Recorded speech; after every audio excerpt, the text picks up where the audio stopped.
Hey Ben, what's the Aztec Safety online e-learning website again? Yeah, that would be aztecsafety.com. Fire extinguisher and firefighting, we'll send that one to Paul. Ah, now here's a course I should probably take. Conflict resolution. Power line safety. Yeah, I thought it might help me with my line calls. Did you know this Aztec website has over 100 safety courses? Jeez. Aztec Safety online course. Ground disturbance. Could have used that a few seconds ago.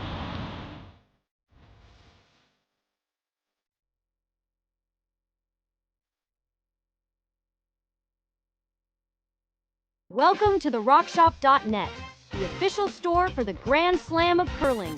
Whether you're looking for the best hats, stylish clothing, fun toys, or unique accessories, the Rock Shop has it all. Shop online anytime at therockshop.net for exclusive Grand Slam of curling gear, or come see us in person at your next event. TheRockShop.net, where fans find their favorite curling gear. Hello, curling fans, and welcome to the Martensville Curling Club. It's the Aly Jenkins Memorial Mixed Doubles Spiel here on Curling Stadium and SSN. We have this matchup between Jill and Garret Springer from Regina and Chiaki Matsumura and Yasumasa Tanida from Japan. I'm Dave Schmel. I'm joined by Gord Coppathorne. Connor Sims is spinning the dials in the back. And Gord, we should have a good game here. Matsumura and Tanida are quite the good team, and the Springers are 2-1 thus far. Yeah, it's interesting to see. I would have thought the standings might be a little bit the other way around. A lot of times the import teams are higher, but hey, that's why it's a game and why you got to play them all. Absolutely, Gord. And of the 18 teams in this field, we have 7 of the top 18 teams in the world. That's always exciting. To a nice little small town Saskatchewan, getting the best of the best brings out the fans. So how big of a town is Martensville?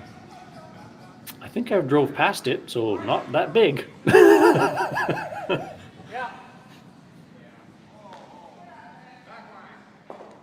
Wow, this is setting up pretty daunting already. Yeah, it is. Matsumura and Tanida with the hammer, throwing the yellow stones here. Springer and Springer taking good advantage of a tight guard. It'll be hard to play with that little red rock. Almost too good. It's going to be hard for them to play with it too. That's kind of the fun quirk of this game is you almost have to not overbury your own rock because it can be hard to use it. And you usually need to use your own somewhere near the end of the end. But still scary enough, so they're going to try to move it out of the dead middle. Now the risk is they're calling to make a pocket, and you don't generally want to make pockets for the team without hammer, but we'll see how far they push it. So here's Yasumasa Tanida.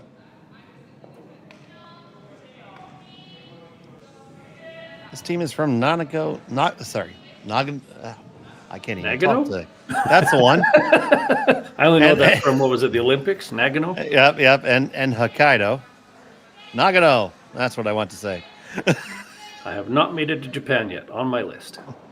Oh, a spectacular place, lots of natural beauty, especially on the island of Hokkaido, which is the northernmost of the main Japanese islands. So here's a nice gut check moment for you. Freeze would be the default call. Other Springer, was that Garret? He's clearly looking, hey, what can we smash? And you would definitely be able to get 2 yellows out, but you'd also lose your shooter, and that's often more detrimental than what you accomplish. So the freeze to me is the right call. Yeah, it's a lot safer for sure.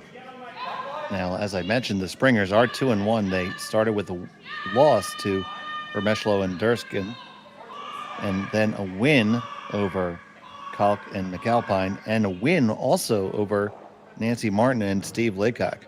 That's a pair of appreciable wins. Kalk and McAlpine are always a team you got to be cautious of. They throw everything at you for 8 ends, and Martin and Laycock certainly have a resume of success. For it to come down to tiebreakers, Team Martin Laycock is looking really good right now because Nancy's covered the pin quite a few times already. Certainly gives you a level of comfort when you know you're the top of the last stone draw. Now, there's been some draws since then, but they were looking pretty good. So now this freeze, you want to stay exactly on that side of the yellow. So that middle red is going nowhere, and it's shot. So this is at least 2 rocks to get it out. That was a very good freeze. And looking at the road for Matsumura and Tanida, they lost their first match against Nancy and Steve, and then took a loss against Remeshlo and Dirksen, then got a win against the Finnish team of Immonen and Sipila earlier this morning.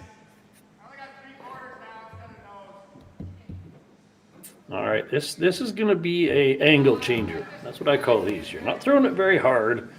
You're just looking to spread the rocks out a little bit and create a better chance on your next one. That middle red is too well protected, so they're effectively looking to push those yellow ones behind it a little farther out. Give you some wiggle room to smack it next time.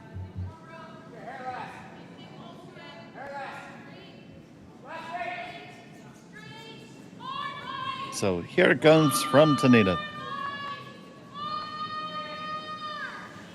Nice controllable weight.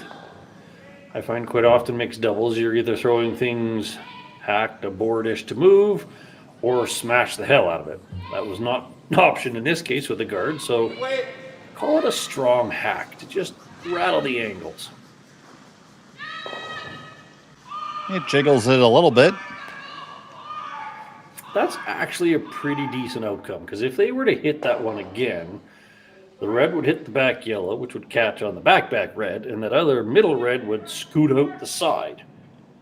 So that's actually a pretty decent outcome, except for that one red would sit there like a sneaky little duck.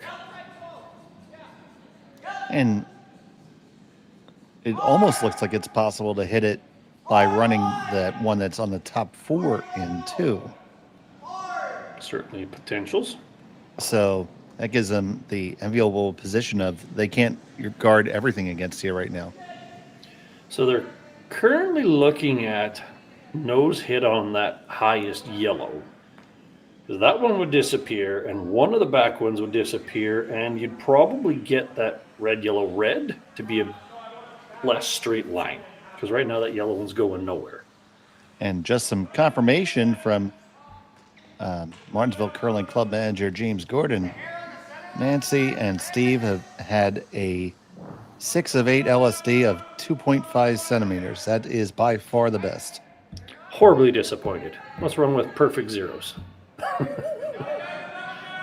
wonder how many people could throw 8 straight zeros in different matches on different days. I can throw 8 straight zeros. They're just missed shots. All right, so we're looking to, once again, just kind of rearrange everything. Making a bigger pocket at the back would be a nice outcome.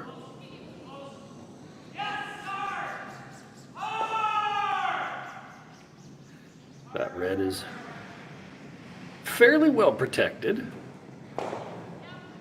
Is there a way to get at it?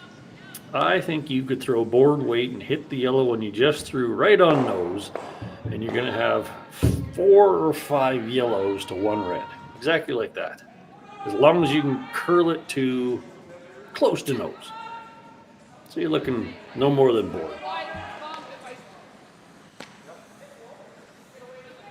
What you wouldn't want to do is get a tiny little piece and roll your shooter off. That wouldn't be or get it right out.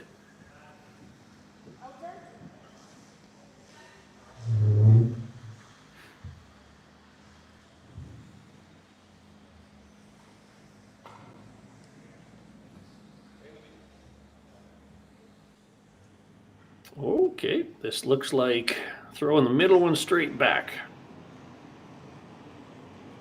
So would you call this more aggressive or conservative? I kind of feel like you could get to it board, but hey, if you're not sure, throw some weight at it. A little less thought and a lot more throttle.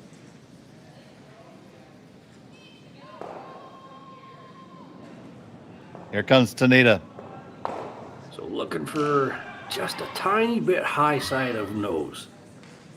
He's trying to hold the line there. He's going to get it onto the red first. Opens up, not the worst outcome, Gord. It was also, unfortunately, the wrong way to miss it. If you miss the other way, at least you clear out the front. So you see they're still shot stone for the Springers. It's very close. You could actually hit like a quarter of that right red and spin both reds out. So Springer and Springer, be really careful that they don't leave that just sitting there. Yeah, and that's for a gazillion. Or 4. Freezing the front one, you could quarter freeze the front yellow to both protect that slash and kind of sit, what would that be, 5th?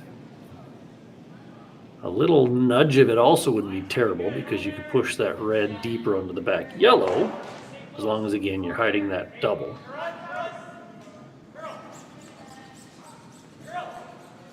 End of the day, the right side of the sheet is the danger for Springer and Springer, so you got to make sure you're covering that. As long as they don't have the double, the worst they're going to do is a tap-tap for a measurable 1. So let's see what they decided. You got guard, you've got corner freeze, you can jiggle things a little bit. Let's see what they picked. Judging by the line, that looks awfully guard, freeze max. Got to be fully in front of your red. Because if you show an outside 2 inches, you're in trouble. This needs to just sit. Don't want to curl too much. All right, so that's decently killing that double. They could send that yellow one straight back. I don't think it would move the right yet red. So you'd maybe get 1. That's that kind of measurable scenario. Yeah, send it straight back. You probably do get maybe 1. It nudges that red on the way by. The angles don't look great for it. Regardless, they're going to give this run back another try. Let's see if Tanida has it in her to basically straight back. Oh. All right, here we go. All right, Chiaki Matsumura. Final stone of the first end. Little inside out, more in the control to normal. Going straight on the car side. Needs it to come on over, and it will not. Nope.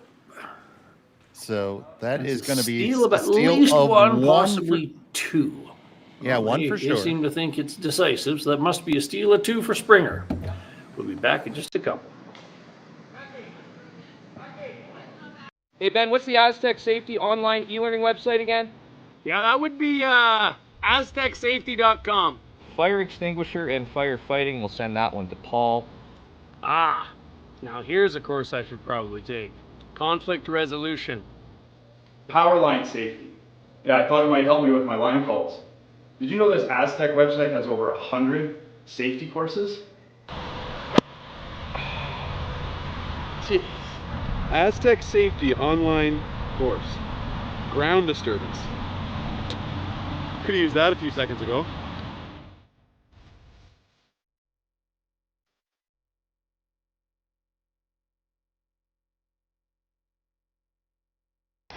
The 2025-2026 Grand Slam of Curling schedule is out, with big events happening all over Canada, like the Masters heading to London in September, the Tour Challenge from Nisku this October, the Canadian Open from Saskatchewan in December, and the Players' Championship from Steinbach coming in January.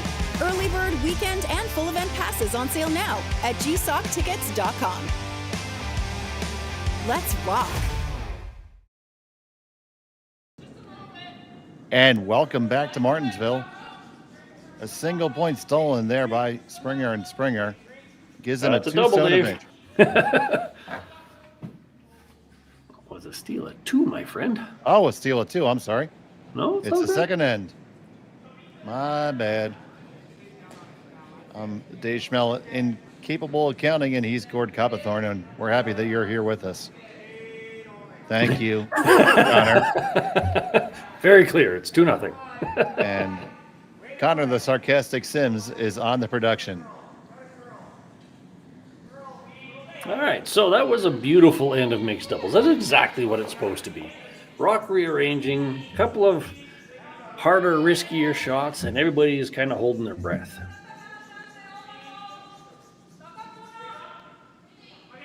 This end is already shaping up to be round 2 of the same game of slaps. 2 beautiful draws down the middle. Game of slaps, that's a new one for me. Taking your turn, smacking each other in the back of the hand. My turn, my turn, my turn, my turn. I always find mixed doubles is such a game of subtle angle changes to really see who's going to blink first. And then suddenly an angle pops out in your favor and you take your shot at the big score. And that's why we see so many games where you think a team's out of it and all of a sudden you say, whoa, there was 4. You definitely see more 6-enders, which is the perfect score in mixed doubles, than you do 8-enders and 4-man. I mean, so much so that you generally don't even stop to take a picture of it. This is not wrong. As a coach, I've been in participant of 2, and I didn't take a picture of either, so I'll roll with you on that. That's fair. All right, so, uh-oh. Just a little bit too far. That's going to slide on back. And that also put that yellow into a happier angle on the red. That back yellow is not going anywhere at the moment.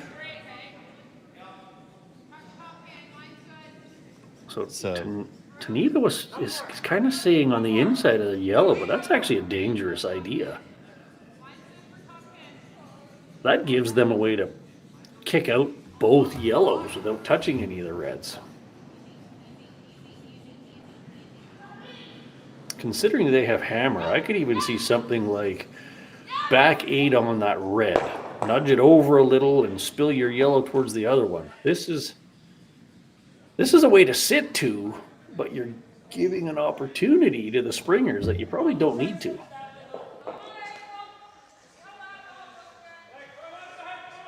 You can even afford to be a little bit higher up, like bite top 4. I'd be uncomfortable with freezing the inside of your own.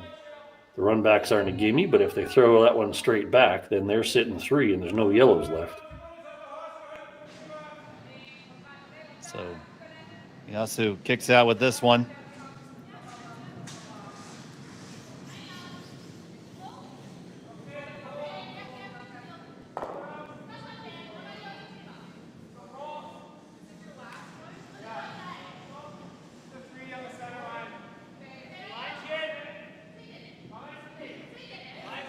They seem to be happy with the line. And now we're just going to hold it straight just the last couple licks.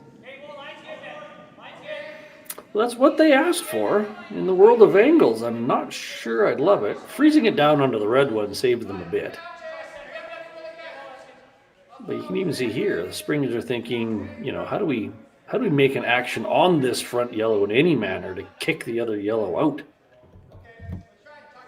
Looks like they're going to come right down onto it.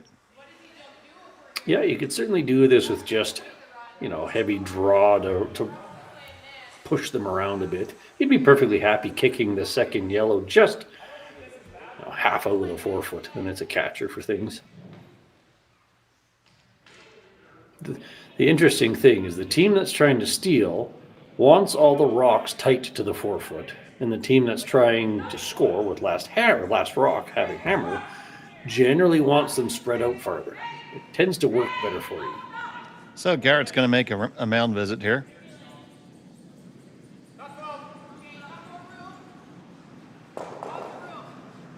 That's his first of the game. He has 5 remaining. And who's counting? Looks like he's thinking sort of similar. Is there a way to do this with some weight? Which, of course, would have to be the run back. Once again, thank you everybody so much for tuning in. If you haven't subscribed to Curling Zone yet, please do. We'd really appreciate it. And if you're watching over in Japan, either Ohio, good morning, or my goodness, go back to sleep. But no, please stay on with us. Arigato gozaimasu. Thank you so much for watching us. All right, we've settled on Fireball. Peel down the middle.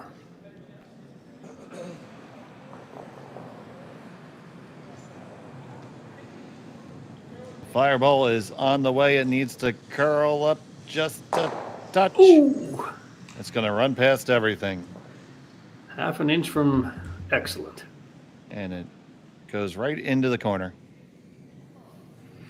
Still not bad, though, because, well, they got to be careful. Those two yellows are so easy to double out. I wonder if they're regretting that choice now. You got to throw a perfect guard, or you need to change those angles. It's my credo, no regrets. Did you see that movie, We're the Millers? No? No. Oh. It was funny. The guy from The Hangover was in it. The guy who was the dentist. The guy who was the dentist. So yeah, it was funny. I like what they're thinking here, which is guards too hard, not beneficial enough. Let's change things up a bit. And kind of what I was saying before, if they spread their rocks out, then they're in a better position to score at least a pair. There's a lot of ice for moving rocks around. We've been getting a lot of finish here. But I do agree that's an awful lot. It would be nice to be, I don't know, what would you call it, 3/4 on the high side of that top yellow, just to chap it to that back red, basically.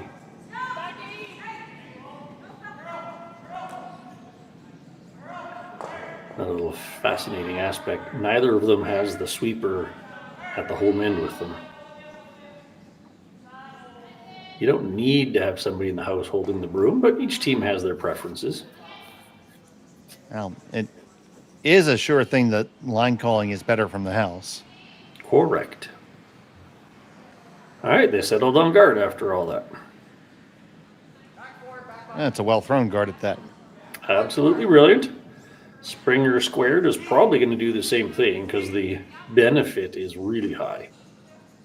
The only difference, of course, is it's now a yellow rock instead of a red one.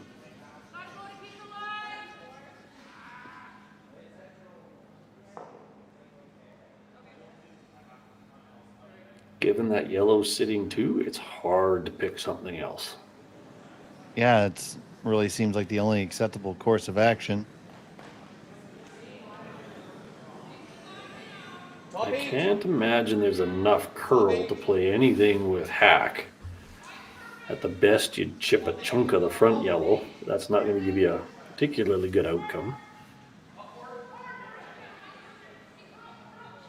The upside of the peel, because you got 2 rocks left, is it also forces Matsumura to do it again. So you basically burn a rock. But play into the 4-foot is where they're going.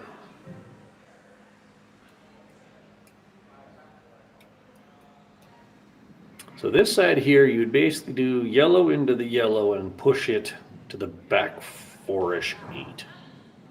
And hopefully you don't roll off. You could do it the other side and push the yellow over by your other red. Also an option. So the stone on the way from Garret Springer. Last one for him in the second end. Third of 3. Sweep for some weight. They like the line. Gonna be really close to the guard. Do you squeak by? Woo. No, you just chip off. Now stay awake and stay with it. Stay with it. Oh boy, is there a triple on the Reds back now? I don't know. Well, in the world of good and bad misses, that wasn't a good one. So that would go in that bad bucket? The bucket of bad. File it there. Oh, they got by, even frozen to the front when you had something to work with. They were still sitting to, but you had something to work with. That's bad news. I like what their brain is at with freezing onto their yellow one. It's kind of a setup shot, but still leaves the Springer smash to bail out. The triple, you got to get that, what did you call it, about 3/4, so your shooter's going to roll pretty far. To do the triple, you probably lose your shooter. Right, and then the shot back, Springer smash, kills 2 more. Yeah, and that back red one's not actually hurting you any.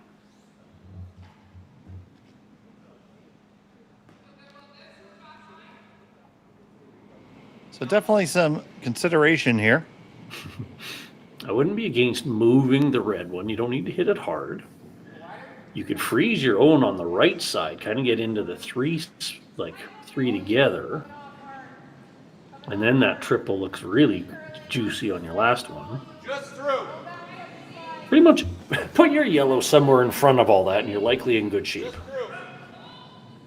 There you go. That's, calling the best color commentator on Curling Zone for nothing, folks. You've got a target of about 4 feet wide and a foot deep. Throw it in there somewhere. We have 3 other games going on right now. We'll give you score updates as they come in, but we do have Martin Laycock versus Kalkin McAlpine. The Langs against Damen and Van Amsterdam. Yep, the other one. And it's Remeshlo and Dirksen versus Immonen and Sipila. Well, I like this. You want to be high side on your own. Even a tiny little tap wouldn't hurt you.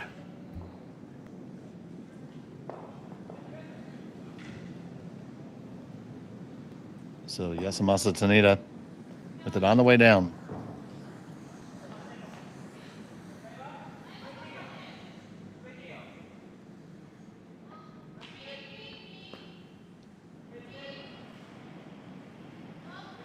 Just looking to lock on in.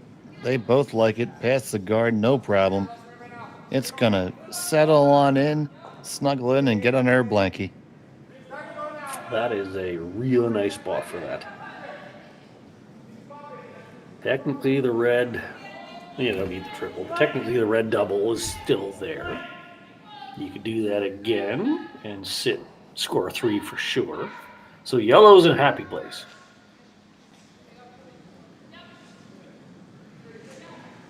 If I'm red, I'm wondering what I can freeze to and only give up 2. Freeze to the one in the back, maybe? Except for you hit the yellows in any way and that red one naturally pops off. Right. You can't get close enough above the L of Flynn or fly on or whatever that word is. I'm assuming it's Flynn. If you could cozy it into that little, right there. But you need to at least be third.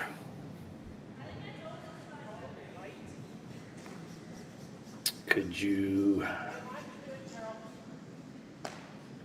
throw back 8 on that front yellow and spin it out to the edge somewhere? Could you be, I don't know, a little less cozy and move that stone like they're indicating? That's what I'm debating is do you kind of bounce off your own or do you bounce off the front one? I think that's what the Springer's like. Yeah, it's kind of looking like hit yours almost flush and just slide sideways into that sort of pocket. And you could even nudge that yellow one up and over. That'd be good. So then you're basically saying you've got 2. That's all you've got. We'll call it the hip pocket. There you go.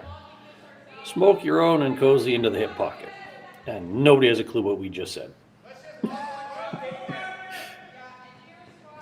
I don't see a lot of choices. You're basically doing this as basically a double between yours and that front yellow and stay frozen.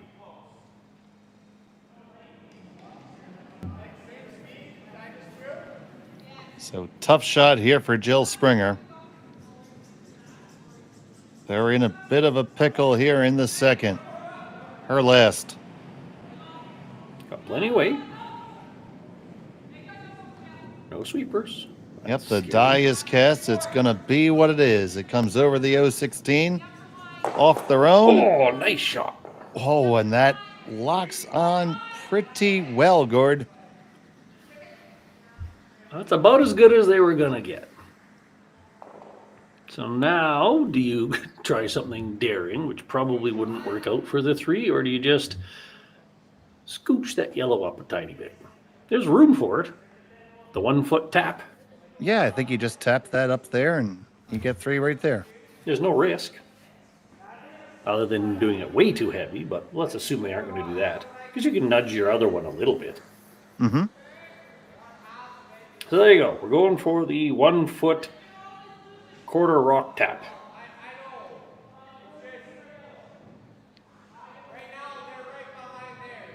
This was a beautiful example of how a run back can be a savior or a horrible thing. If they made that run back, they were in great shape. They missed that run back, and then, Matsumura and Tanida just hung them with it. Matsumura with her final stone of the second. They sit 2. Just looking to tap up for a 3rd. On the carve. This does need to come over a good way. Now it does. Did they overcarve it? No, I think they did it just right. And there you go. That's 1, 2, 3. Count them and hang them. It's a 3-2 lead. We'll be back from Martensville after this. Developed over a decade in collaboration with the finest ice makers this side of the Atlantic, the Pebblehead PB5 is nothing short of a triumph of sophistication and craftsmanship. Weighing less than half its lumbering copper predecessors, yet boasting tenfold their durability, the PB5 delivers perfect, consistent ice, time after time. The PB5 by Pebbleheads.com, the apex of ice-making ingenuity for the roaring game of curling.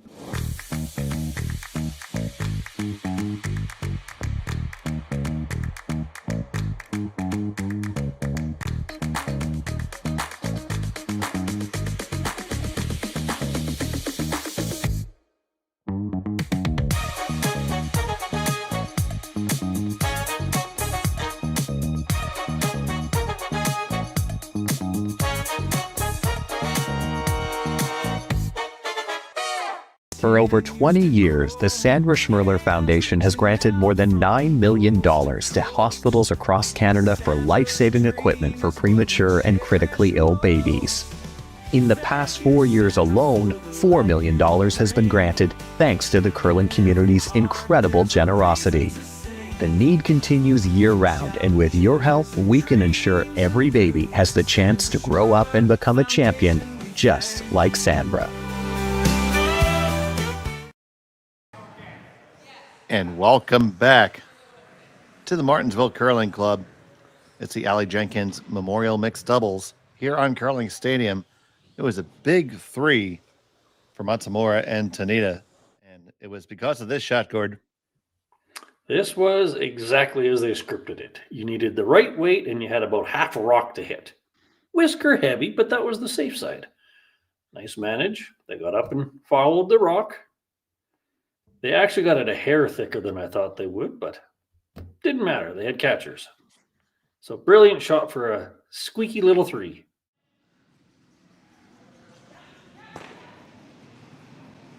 So here we are coming back. The Springers have the hammer. That first opening draw by Chiaki did not exactly get to the face there.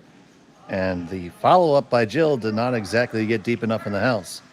Ooh, that's a double haunt shot. That's kind of what we call it the Bermuda Triangle. You don't want to rock fully under the guard and not biting the forefoot, because it's basically now a double guard for your opponent, and they're going to drop another one in the forefoot. You just got to let those ones die and at least have a half a rock you can chase or something. So anyways. Right. Yeah, I fully agree with you. That's a standing rule if I'm skipping. If I call for a 3 guard, if it's not going to be a 3, I want it top 4. Yep. Make it something worth guarding later. So now Tanida here has a freebie to put one on their own, top of the button, and Springer Squared's going to be chasing all end long. So this is the key shot early, the first from Yasumasa.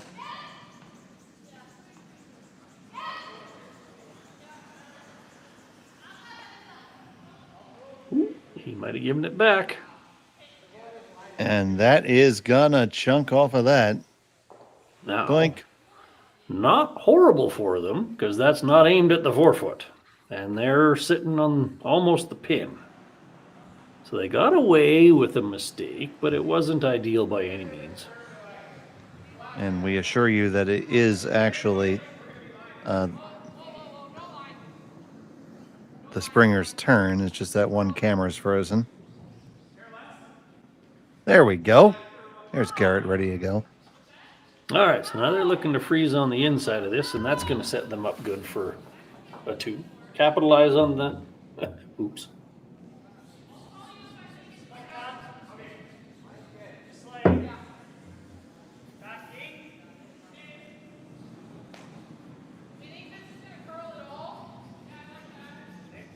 Such a game of mistake and counter mistake. When you only have 5 rocks to throw, it compounds quickly. There's a good wide shot at the beautiful facility here in Martensville. Nice 4-sheeter. Springer gets this one past the guard, now trying to carve it in with the last few strokes. And that's going to be right there on the corner and on the pin. Yes, excellent, excellent. Now we're back into the trading taps and jiggles. Yeah, I like the out. There's enough curl here, you can get to nose. If you could push that back 2 feet, that's a pretty good spot to be. We should get Jello to sponsor it so it could jiggle. Wiggle and jiggle? Mm-hmm.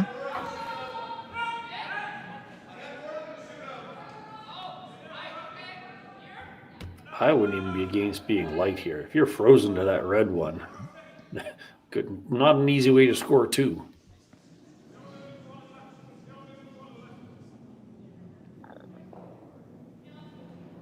So, Tanida.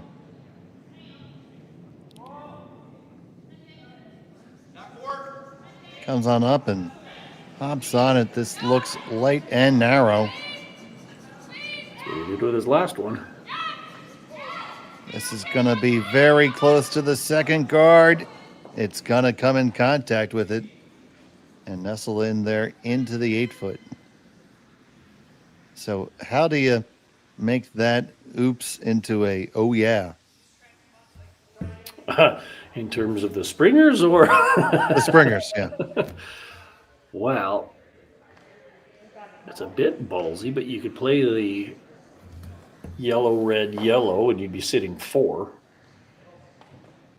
Even if you just straight back with it, you're sitting 1, 3, 4, 5. I don't think there's enough room to go between them. The one camera looks like you could, but I don't think you need to. So I would hit that one. Knows it's fine. Clip the red on the way by. You're almost cashing your check.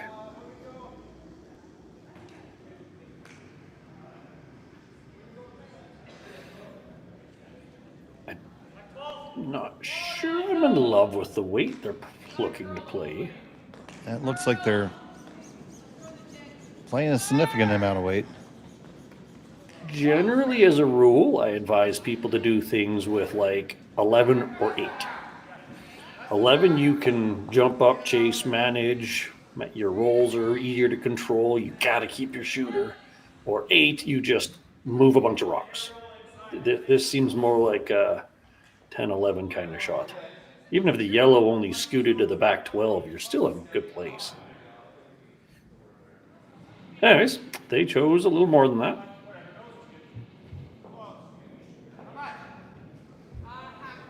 So Garret Springer looking to put himself in a very good place. Just a heavy clean. Jill watching the line, still watching it. Still just cleaning it. Now we're just going to let it go.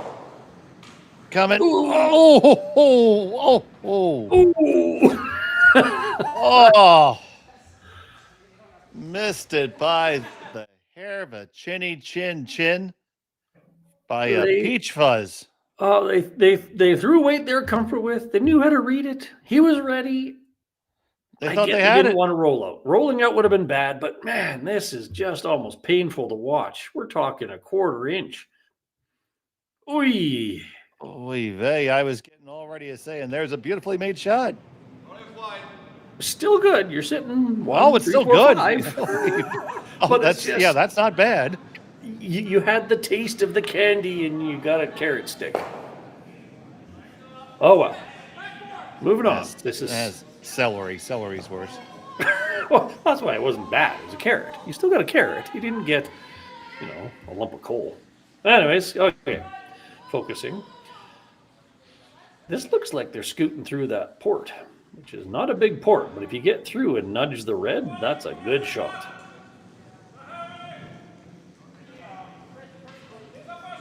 So Tanida would be audacious. This looks guarding weight. This looks very guardish. Ooh, considering the shot that Springer's just threw and barely missed, a guard is a dangerous call. Oh, they were trying to go through, just light again. Little case of the lights. They got a bit lucky. They scooted up to be, what's that, fourth? Yeah, it does count the one for sure. Curled enough that it's not an obvious one to hit. I'm picturing that. Yep, just bump, bump, bump. Just off edge for room.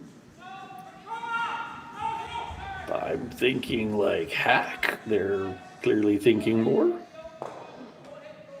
I like hack here because even if you kind of miss it, good things come out of it. You can rub off the back of the yellow. You can just jiggle things around. I would be remiss to see anything more than the board might scare me. As long as you rub it the right way.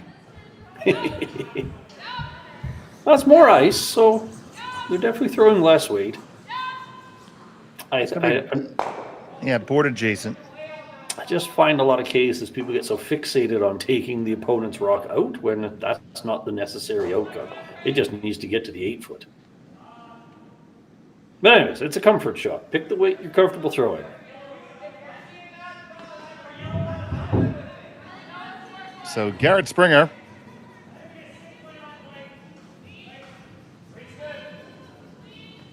Once again, up and ready. He is up and ready, still up and ready. Still ready. Now on the carve. This one is way outside. They do get away with it. But did you leave that bailout draw? That actually might have worked out really well for them. If that front one had rolled just a tiny little bit less, you'd have been happier. Can you get it around the yellow to freeze?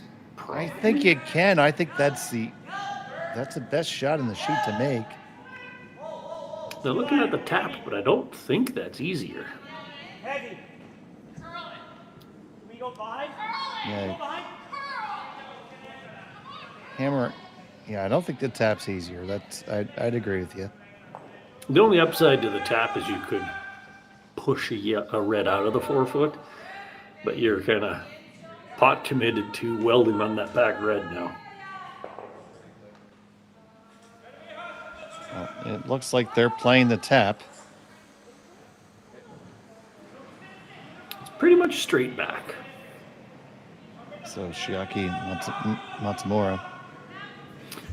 Now come and have a mound visit. Mound visit. Well, the danger here is with the tap, you still have to basically end up frozen. You can't bounce off of anything. So the mental math is tougher because you're throwing like back 8, back 12, and got to get the line right, and got to get the sweep right. The draw, if it'll curl enough, is easier because you should know how to draw the pin in mixed doubles.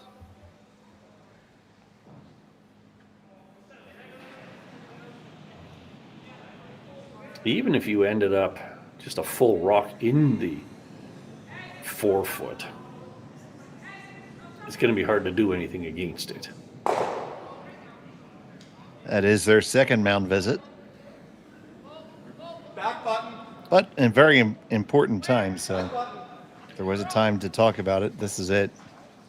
Seems a bit of he likes tap, she likes draw. And in this scenario, it's what is the thrower most comfortable with? But they're sticking with the tap. Yep. I thought he's going to crab walk one more step out there.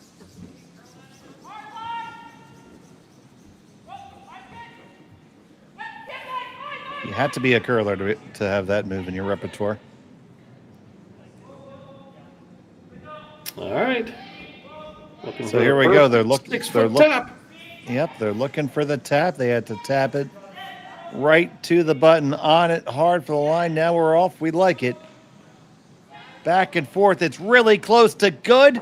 Promoted up. Got to get past it. Doesn't come far enough. That's not bad. They lie second. That was nice. Now, is the yellow red aimed at it? I think it just might be. And you got the drag working with you. You'd be hitting the right side. A lot of room there to drag, I think. I'd be trying it. How can you not try that? Oh, anytime it's something like that for a gazillion, absolutely.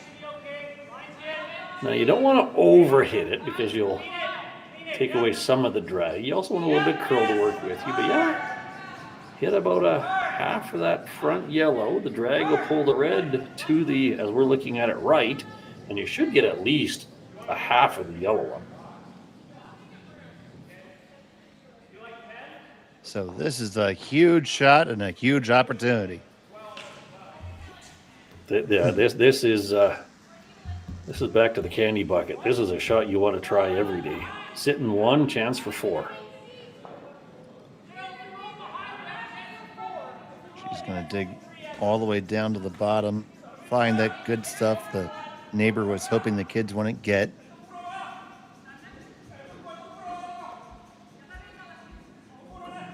Final stone of the third. Looking to throw this little drag shot for 4. It's out there. It is way out there. It does need to come over. It's coming up. Will it come up enough? It's going to be close. It gets it moving the right way. Oh, but not far enough. And it's only a single point for the Springers. We're all tied up after 3. We'll be back from Martensville after this here on Curling Stadium. Hey, Ben, what's the Aztec Safety online e-learning website again? Yeah, that would be aztecsafety.com. Fire extinguisher and firefighting. We'll send that one to Paul. Ah, now here's a course I should probably take. Conflict resolution. Power line safety. Yeah, I thought it might help me with my line calls.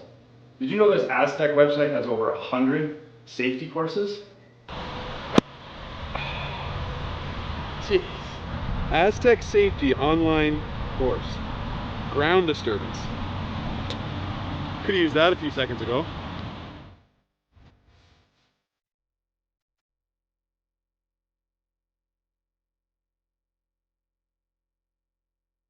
Developed over a decade in collaboration with the finest ice makers this side of the Atlantic, the Pebblehead PB5 is nothing short of a triumph of sophistication and craftsmanship. Weighing less than half its lumbering copper predecessors, yet boasting tenfold their durability, the PB5 delivers perfect, consistent ice, time after time. The PB5 by Pebbleheads.com, the apex of ice-making ingenuity for the roaring game of curling. Welcome back to Martensville. It was a really close effort there by the Springers to try to score a big end up in a single point. Oh, it's so...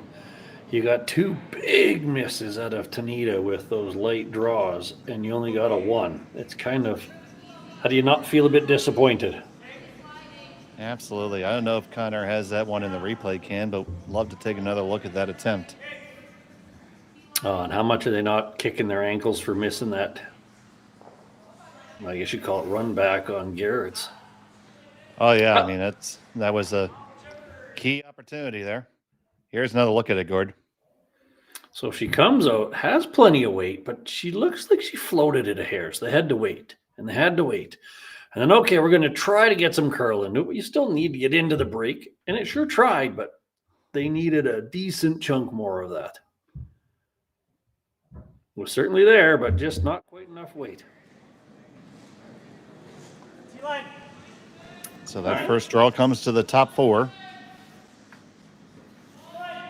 And now Matsumura with her stone.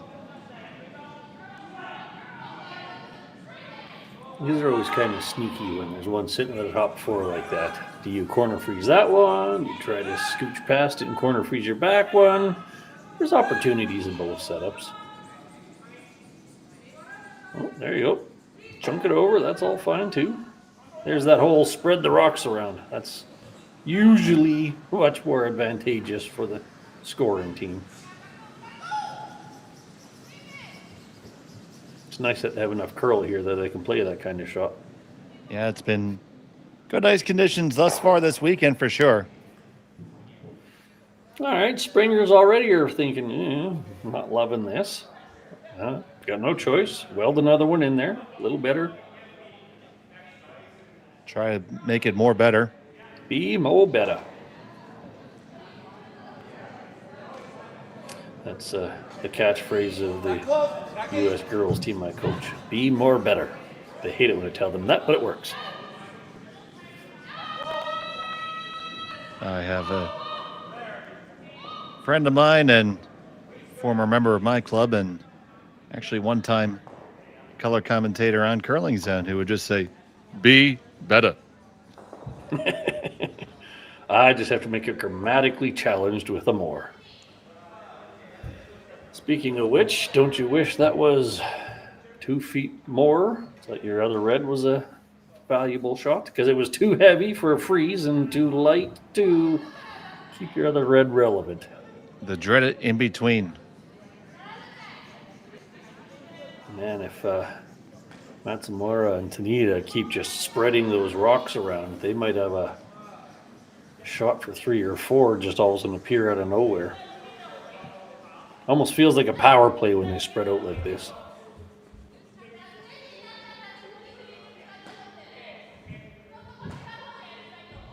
Don't know how much I like the freeze. The upside to the freeze is it's kind of a setup to bring those other yellows into play. The downside is it's giving the Springer squareds more freeze opportunity. So I think I would be moving that red one. Even if you kiss that yellow, it's not going to hurt you. Put those 2 reds near each other. This looked like ice to move it just a skosh. Already on the carve. This is a little more weight, I think, than they bargained for. It's got to get up there. And get up there it will. Where it's going to hang to. It's going to hang 10.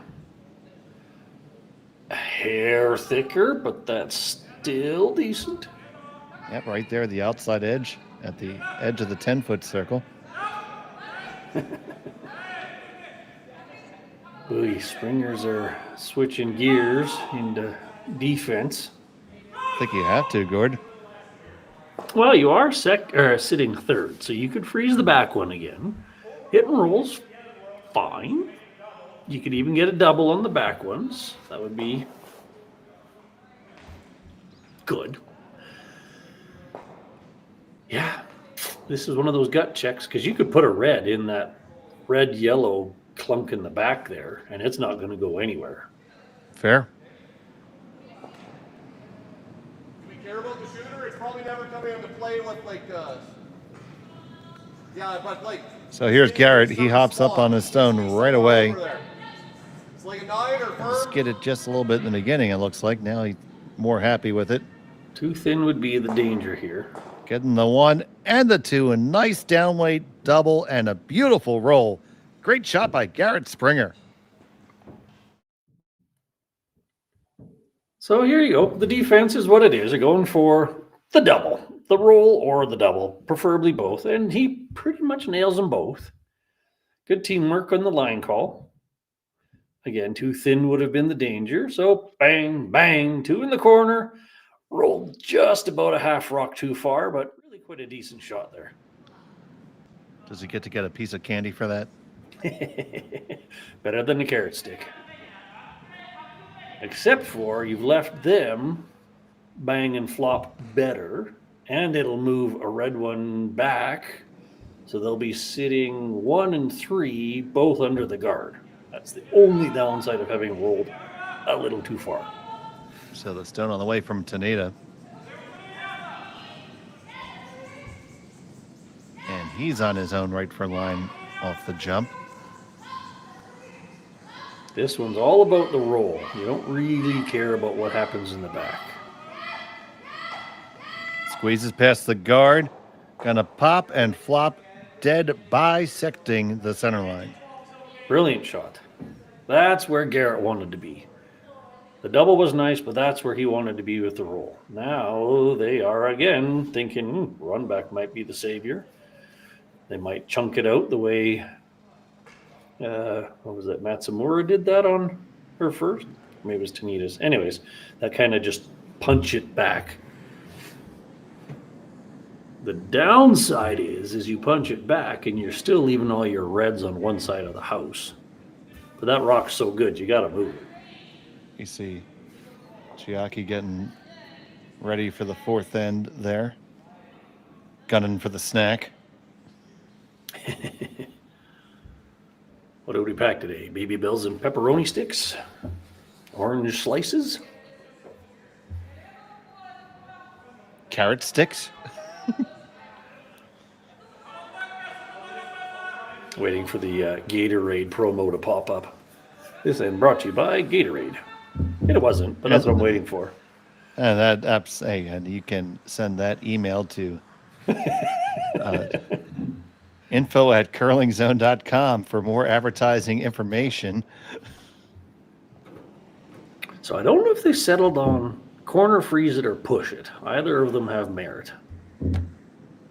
I'll read a live read for anybody who's willing to give us money, Gord. We'll even persuade them with a few teaser calls. So this looks kind of corner freeze, which is funny because they switched to defensive hitting on the last one, and now they're back to freezing their way out of trouble. So they could have just frozen the last one. Won't go there. This is...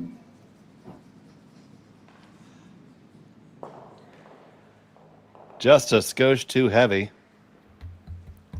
But not terrible. No. They left yellow sitting 1, but that was pretty much going to be there no matter.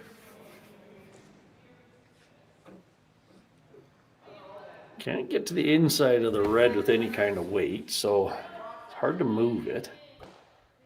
Well, yeah, I mean, you could move it out of the scoring area probably from the intern side if you decide to get really up close and personal with the guard.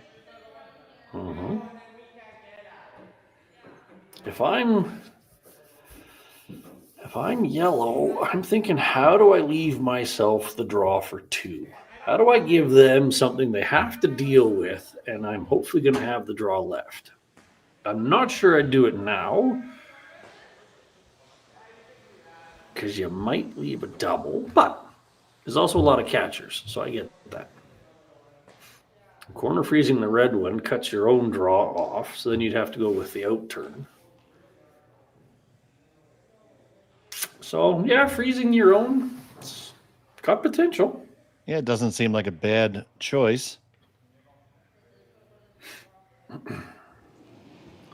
Even maybe a bit on the high side so that if they hit it, it would push into that back red. That would be...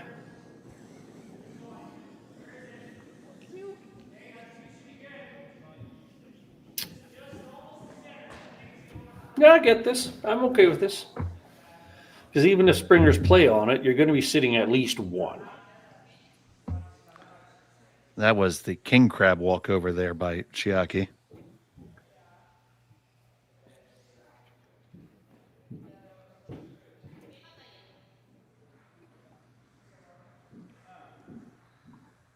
All right, freeze your own. Springers will be baited into hitting something. And then maybe you got a shot for 3, but probably 2. Step 1, let's throw this freeze. Yasumasa Tanida with his final stone of the end.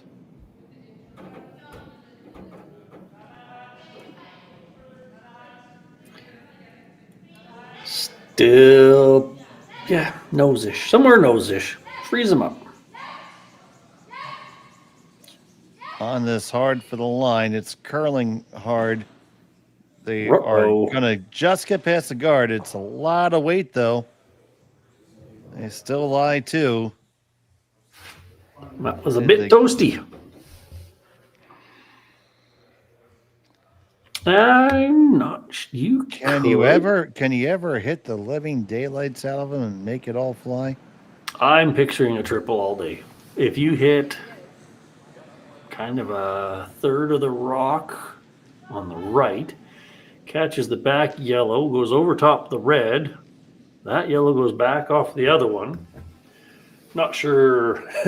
Not sure you can get past that guard because you really got to get to. Well, no, it's because you got to get a third. That's right. Daring. Worst case scenario is you give them a chance for 2 because that back yellow one with weight should bounce out past those 2 reds.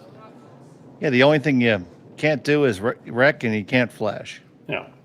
Now you could hit this front red one, take out 1 yellow, and that's if you you might get you might be able to get a cutesy little spin up and lie shot.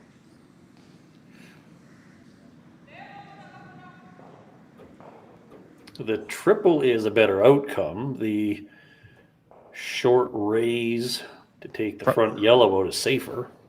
Probably easier too. Yeah. And then your shooter would be buried high on the center line, cutting off the draw.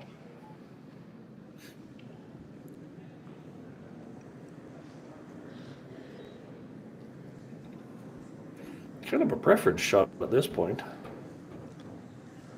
So we'll find out what the survey said.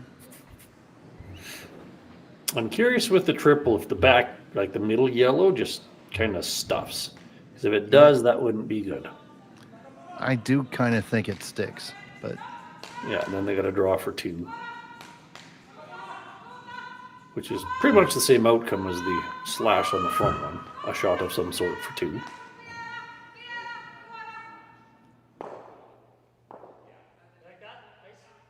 Let's see which turn they pick, then we'll know. Kind of looks like they're going to play the out turn, so I'm picturing red into the yellow. Leave it on the center line. So here we go. Jill Springer with her final rock of end number 4.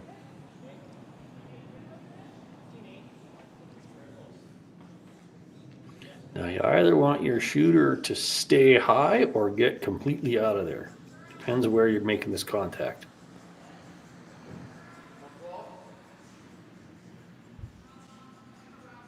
This is turning nicely. Needs to come up just a skosh more. It does spin up, and that's a pretty good angle. They are shot stone right now. But is that little crotch shot there? Mm-hmm. Mm-hmm. Yeah, I wouldn't have been playing that to be shot rock. I'm actually wondering if there's enough curl to get to the red one with back 8. That's what I'm thinking. That's got to over curl quite, but that's a high guard. Well, reasonably high. Safe shot is yes, come off your own and kick that red one sideways. But I don't know if this was I don't know. If I was a little daring, I might try to just push that red one 2 feet, and then you get 3. I'm pretty sure that's what they're doing. Let's see what weight they pick. So here we go. Final stone of end number 4. Chiaki Matsumura. Ooh, up quickly. To brush it right away.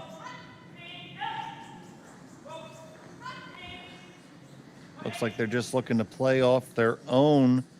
Nope, they're past the guard. Can they get to the red? Can they get to it? They get to it, and they're going to get two. So nice shot, great outcome. They take a 2-stone lead after 4. The Springers will have the hammer in 5 when we come back from Martensville after this. For over 20 years, the Sandra Schmirler Foundation has granted more than $9 million to hospitals across Canada for life-saving equipment for premature and critically ill babies. In the past 4 years alone, $4 million has been granted thanks to the curling community's incredible generosity.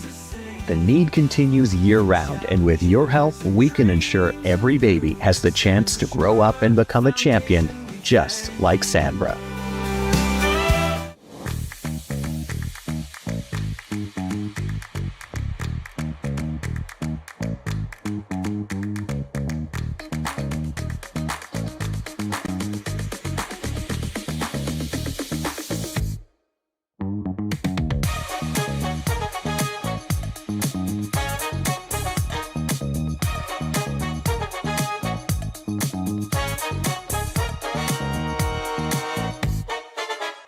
Welcome to the RockShop.net, the official store for the Grand Slam of curling.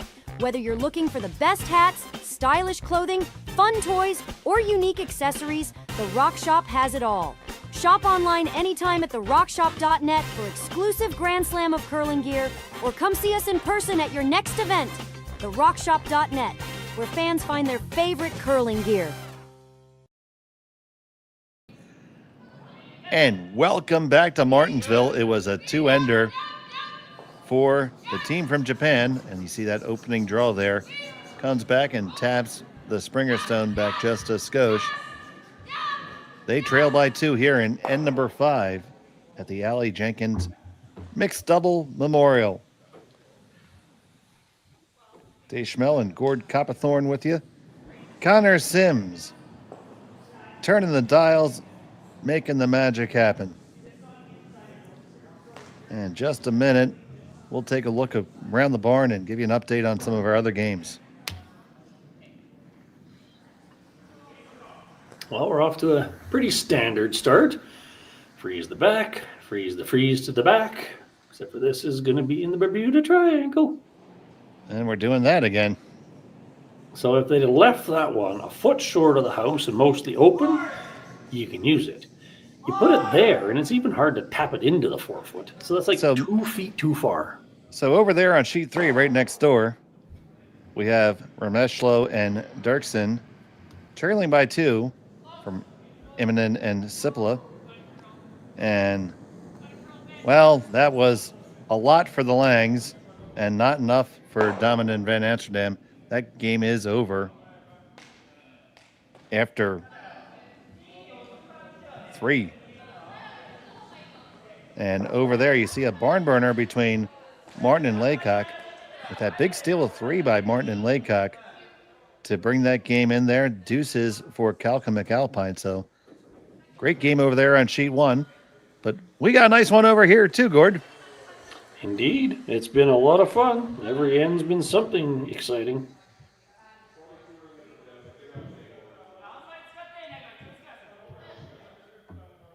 All right, so they got a freebie. Springer and Springer gave them that quasi double guard. So now again, let's try to put this on our own in the button. He puts on his welding helmet, gets out the torch. Maybe a little bit of Gorilla Glue.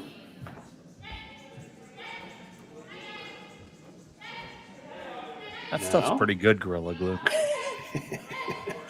I settle for duct tape most of the time. I'm Canadian. So this one you want to leave off. You want to be high side. Okay.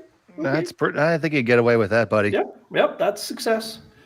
I was afraid they were going to cross the nose again, but nope, success. And we're into the chase. Fun little fact. Kind of been tracking it over the years. On the first rock, If one team clearly outthrows the other, as in this one here, you'd give Japan 4 for theirs and a 1 or a 2 to the Springers. If you outthrow in the first one, it's about a 65% chance you're going to score or score big. It's a fun fact of mixed doubles because it takes 2 shots to untangle that mess. And you only get 5. Exactly. It takes at least 2 and you only got 5. So now you get into chasing, and chasing is a horrible feeling end after end after end. Another fun fact, there's about 25 different flavors of Kit Kats available in Japan. Twinkie. Ooh, if they'd caught that red one, they'd released a lot of pressure. But it still comes in, and that pressure remains, and they're going to try to dial it up again. So just back with the straight guard here, eh, Gord? I would go guard, let them run it again. Probably guard, let them run again, and then freeze back on my own with the last one to be 3 in a row. On the assumption that the run back doesn't succeed. That middling red in the top of the 12 is such a nice second guard. Obviously, you can crisscross it and smash things in the middle, but that's just kind of a risk you're willing to leave.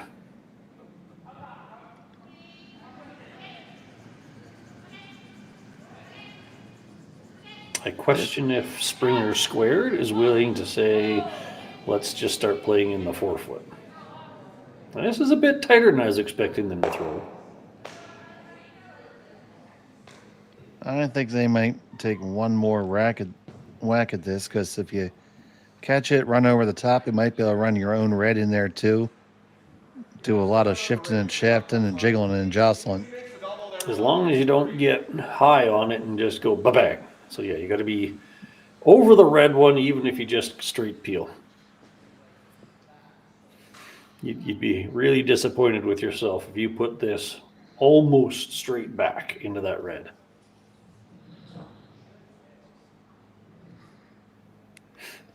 So Garret needs to come up with a big shot here. To interested parties there in the lounge. He's definitely not going to hit it thick. Bang, bang, onto it, scatter him. And a tactical nuclear weapon just went off on sheet 4. Fireball. All right, here we go. Japan, a little too close together with those two. So Springer, Garret with the heater down the middle. I thought it was a little wide, but it comes up nicely. Bang, bang, kadunk. 2 yellows in the corner and nothing in the middle.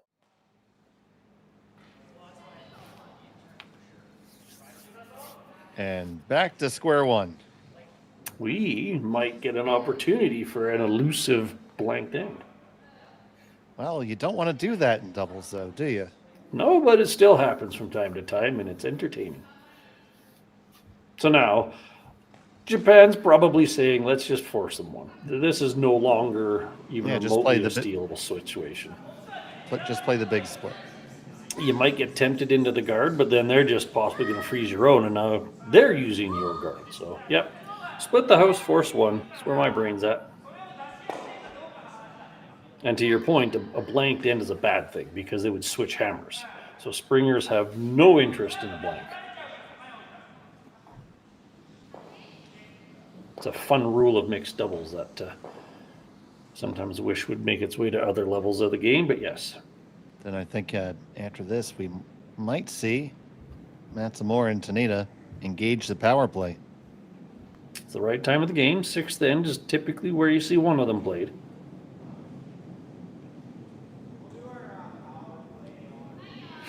Up 1 with hammer, power play in the 6th. That's a great position to be in.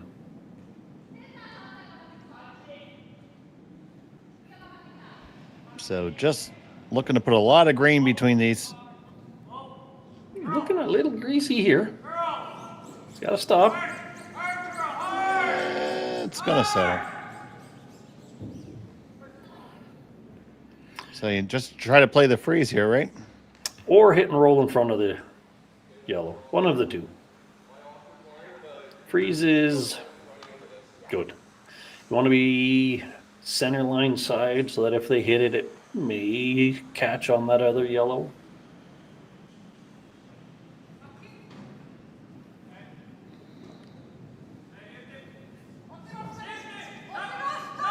I don't know how lively these rocks are, but it's hard to throw a freeze that can't be doubled out. So that's why you think of that yellow one might come into play. We had in our last draw something that appeared to be just about the most perfect freeze ever, and it was able to be cleared. So they are lively stones. I'm not saying you can't make the freeze, it's just, it's got to be that good. Mm-hmm. This looks a little warm. Looks not frozen. Kiss of death. Rolling off of a freeze. Kiss of death. The opponents have the choice to do whatever they want to, and it's usually very detrimental to you. So in this case, luckily everything's under the T line, so they're going to hit and roll over in front of their own, and they're going to have basically a gimme draw for one. Against three.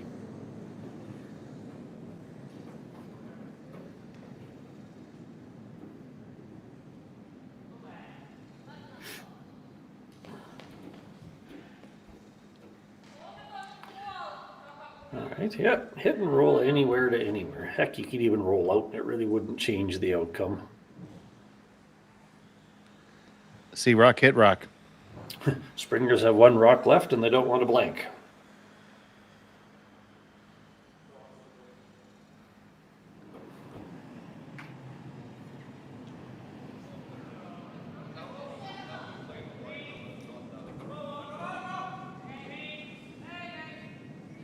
Nothing fancy here.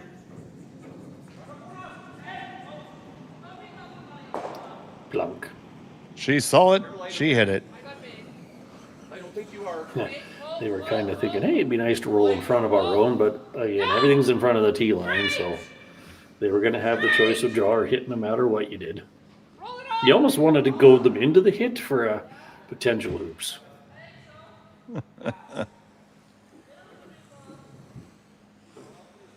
So it looks like they want to hit for it.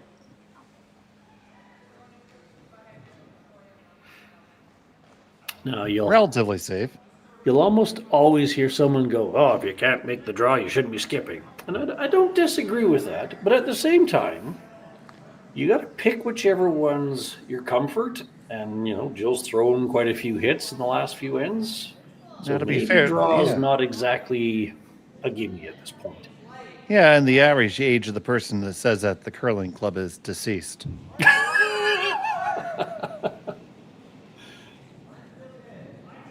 I would say the draw is statistically higher likelihood, but a hit and stick is also a fairly high percentage. So comfort does come into play. And especially here, you could even catch it on the wrong side and have a little catcher there. Final stone of the fifth end. Just need to hit and stick for a single.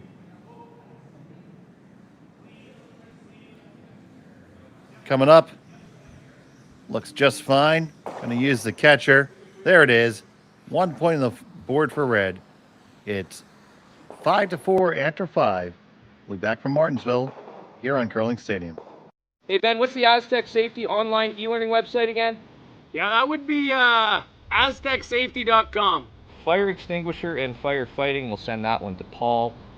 Ah, now here's a course I should probably take. Conflict resolution. Power line safety. Yeah, I thought it might help me with my line calls. Did you know this Aztec website has over 100 safety courses?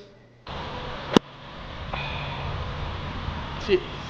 Aztec Safety online course. Ground disturbance. Could have used that a few seconds ago.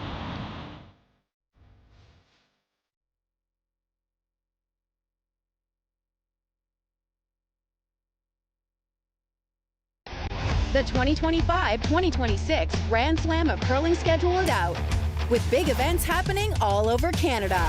like the Masters heading to London in September, the Tour Challenge from Nisku this October, the Canadian Open from Saskatchewan in December, and the Players' Championship from Steinbeck coming in January.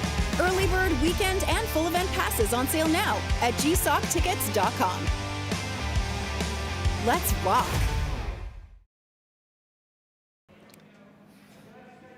Welcome back to the Martensville Curling Club, and this is the Aly Jenkins Memorial Mixed Doubles Spiel in her loving memory, sponsored by the local flooring group.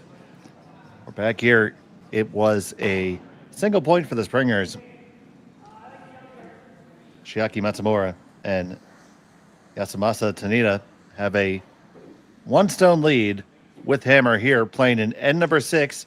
And Gord, it is time for the power play. What was it? Super duper awesome power play? Super crazy awesome power play. So, interesting. So, you have to pick your defense. When you're down, you typically throw the center guard. When you're up, you typically go after that corner guard or chop it off. So, that is a really nice center guard. They did throw the good center guard in. Like you said, if you go after the corner guard, I've taken to calling it the push shot as opposed to a tick because it's a lot more than a tick. That's fair. We call it the reverse tick, but a push is not bad. Now, the defense to this is either split it off or go behind it. That's a pretty good shot there. They chose the split.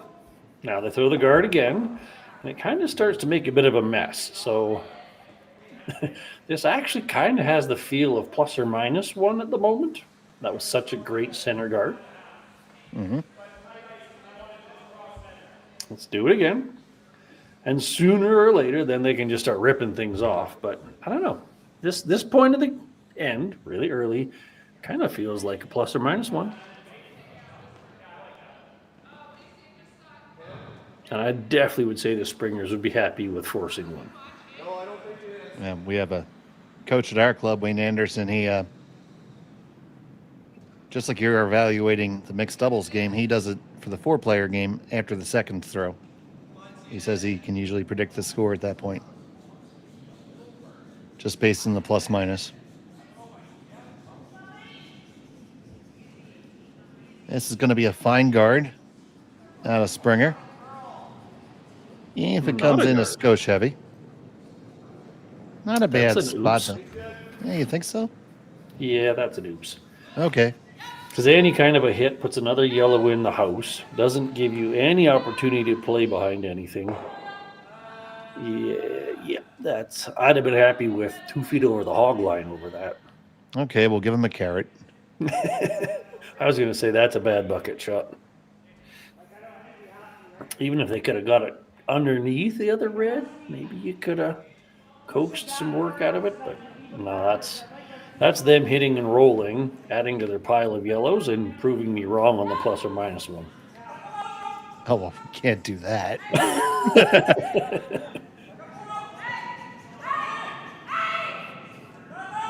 See what Yasa comes up with here.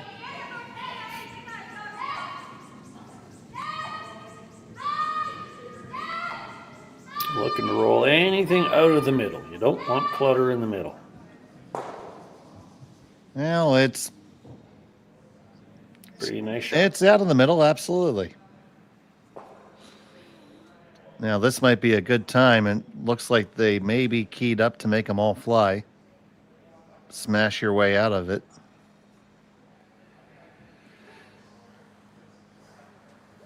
Yeah. It's close to going, I'll tell you that much. Yeah, you probably could get them all spinning and moving, and your shooter would roll possibly under the other one. This just sounds like a grip it and rip it shot, honestly. Fireball.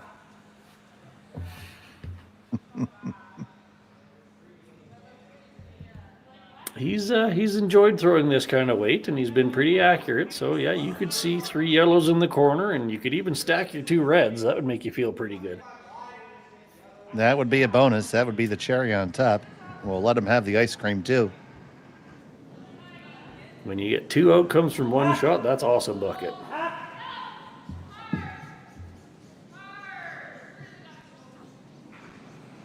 So Garret Springer lets it fly. It's going to be what it's going to be. Let's see. Ooh, 1, thin. 2. Oh, just over the top. You only get the double. Too thin, too thin. So close, Gord. It was. He pulls. He lets it fly. You wish you'd have had a sweeper. Like, you really just need to milk it a little bit. But all said, you got rid of 2. Oh, you would have loved to get a roll too, but ooh, bang, bang, squeaky, squeaky. Yeah, just a hair more curl, and you were getting a lot of good outcomes. But still, 2 yellows in the corner. That is a good outcome, and they're lining up this long guy here. It's interesting. My gut feeling would have been just to play hit and roll under that red corner. This is certainly makeable, but that higher one's not the danger rock at this point.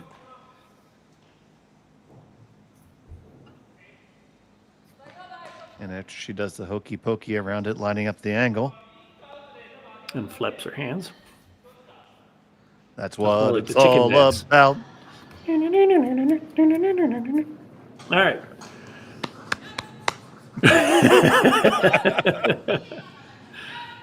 Fairly routine double. If you make it, you're sitting 2. Leave him a double back. I think I would take a little tiny risk here and play the hit and roll under the corner. This just kind of smells like being forced. So Tanida trying to hold it out there. It's going to be really close. Looks a little too thin. Yes, it is. And it slides under. That was kind of the risk, because we weren't even sure if red was shot or not. If red is shot, now you just kind of split the house or whatever, and you're doing that same kind of force back. You could draw under everything. You could split the house. I think they do believe that they're shot.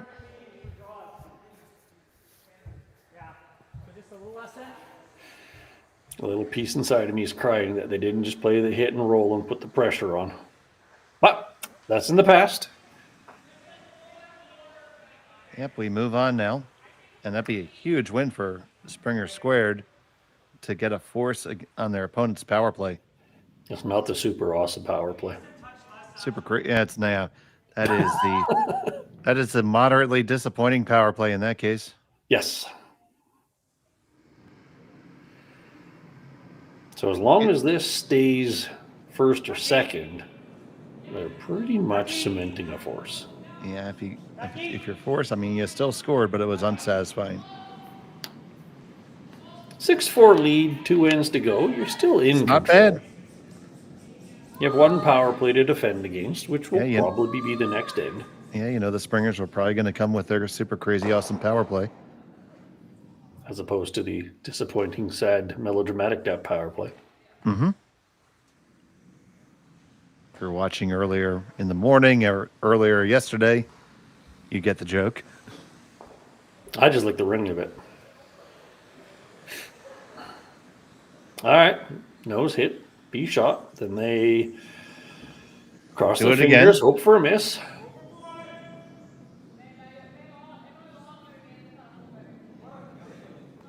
You have to be shot here. That's kind of the point. That's a mustard shot. Yep. No mayonnaise there. It's mustard. Which is fitting, throwing yellow rocks.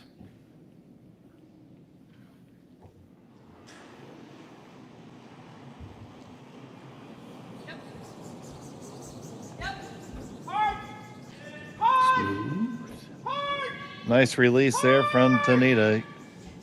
Stone on the way down. He's just going to give it a few quick licks here. Looks like no problem. Hit, stick, roll in, just a skosh. Now, do they get really cutesy and try to roll into their own? Why not, right? Well, you have to sit. You have to count. Yeah. You got to sit 2. Because even if you roll, you're under the T line, so they're still going to have choice of hit or draw.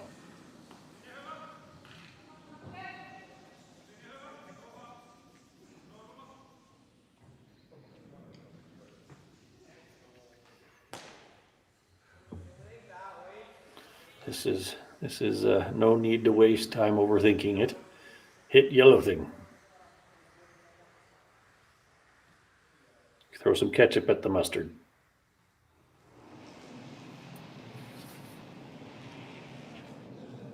And this is about, I don't know, the 10th hit in a row for Jill, so. You're saying she has a good idea of it.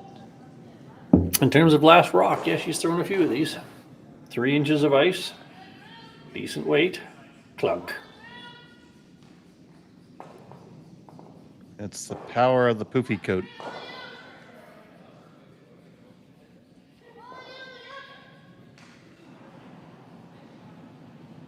Her last in the 6th.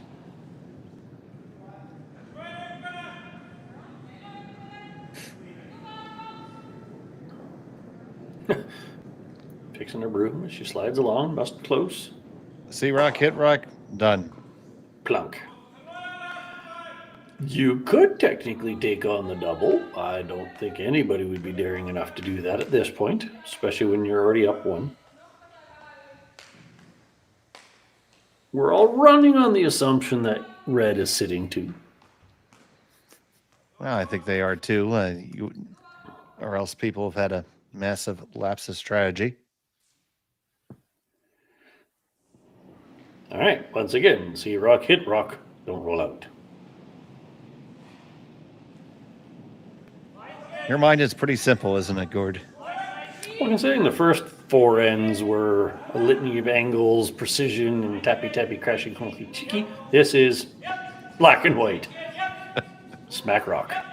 Final still of the 6 needs a hit and stick for a single. Off and on, just walking it down. She's got it, no problem. A single point for Matsumura and Tanida. Oh, they do want the measure. Okay, so we'll hang around for that. Intern.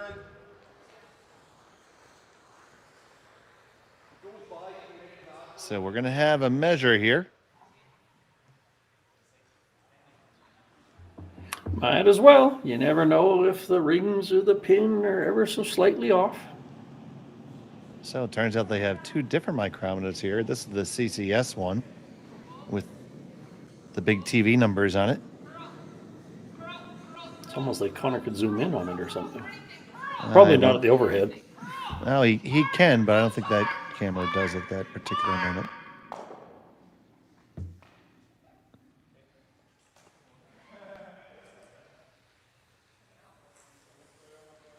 So anybody with superhuman vision, tell us how much the needle moves. It moved that much. Brilliant. Just need to move a little bit more. Oh, that's like half the rock. Clunk. Yeah, read all day. you'd break the micrometer, so that it is a single point indeed. We'll be back from Martensville after this.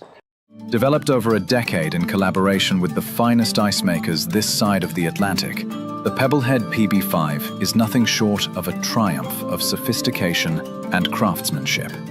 Weighing less than half its lumbering copper predecessors, yet boasting tenfold their durability, the PB5 delivers perfect, consistent ice, time after time. The PB5 by Pebbleheads.com, the apex of ice-making ingenuity for the roaring game of curling.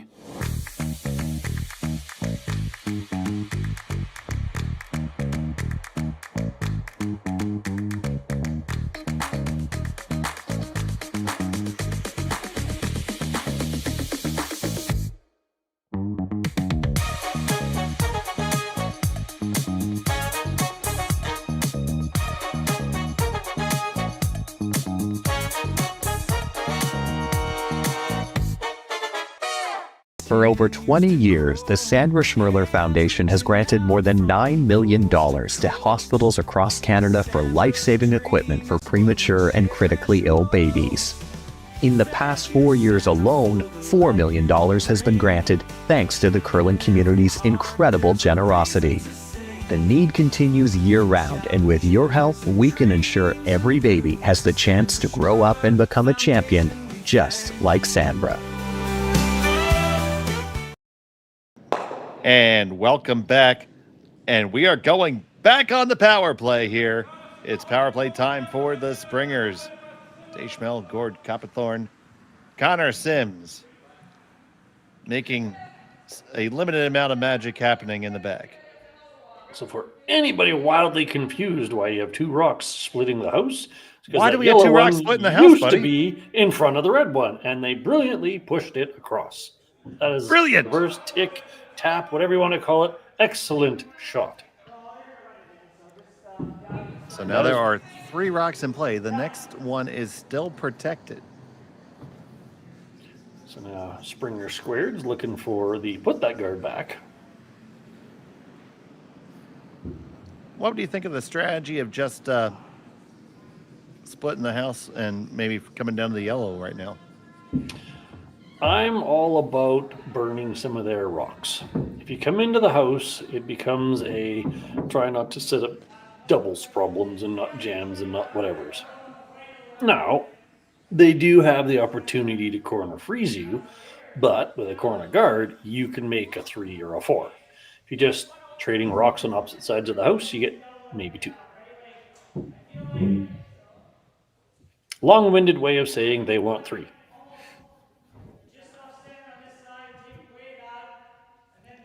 So at the end of the end, backed myself in the corner in that one. They want ice cream and not carrots. Exactly. Nobody wants veggies on a Saturday afternoon. Now, this is what we call the chop shot. Trying to cut that path off, preferably being shot. The kicker is you don't want to be short and make more guards out of it. So you're doing everything like you were going to corner freeze, but you're stopping short of it, but still shot. Yeah, corner frozen is fine. A foot short of it's fine. Got to be in the house. So something like that. That is a brilliant chop shot. So now that guard's kind of hurting them. And there we are. It is a super crazy awesome power play. Congratulations, Connor. You found the magic box. Now, can they come around the guard on the other side and push that yellow one back out? I don't know what the curl that far out is, but that is something you can do here. You can also curl underneath of that yellow one. Corner freezing it back is kind of a waste of a rock because you're not likely going to be shot, and anything hittable just jams on the red one.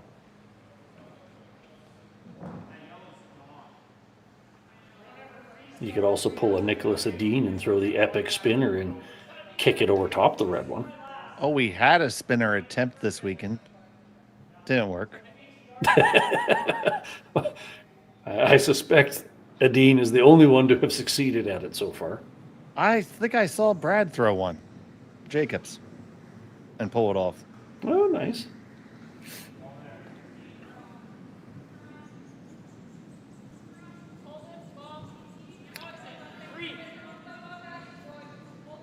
I'm really curious where they're going to put this, which... Well, they're going to chunk off the yellow and roll exposed. That's a decent idea. Split them up a little bit.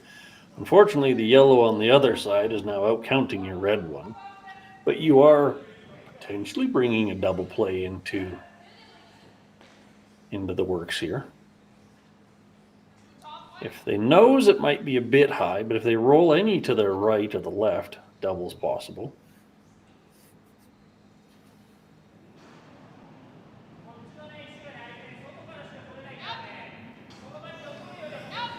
If I'm, I was just gonna say, if I'm yellow, if I'm Matsumura and Tanida, I'm looking to roll this way over by the other yellow one. That yellow where it is under the corner guard is a really nice rock. Get away from it. So here comes from Tanida.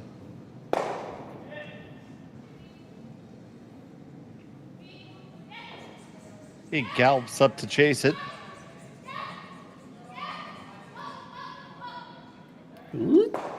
Get the hit, roll on over.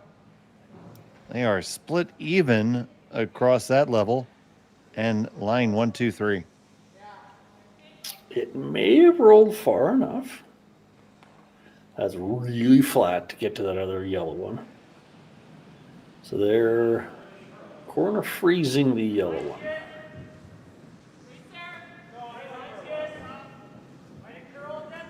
Not a bad plan. It's a decent way to create a 2 again. Corner freeze and not a lot of recourse to be had.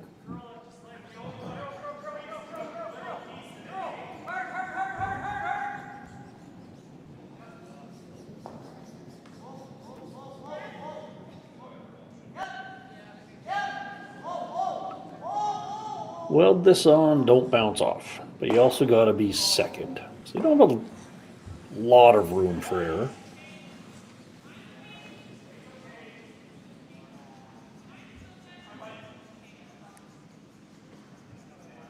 Gotta be close. Yeah, Springer on it now.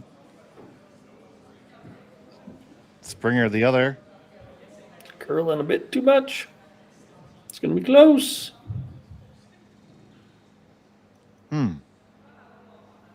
What bucket does that go in? Well, it's neither awesome nor bad, so it gets to stay on the table. You really wanted to be shot there, and I'm not sure they are.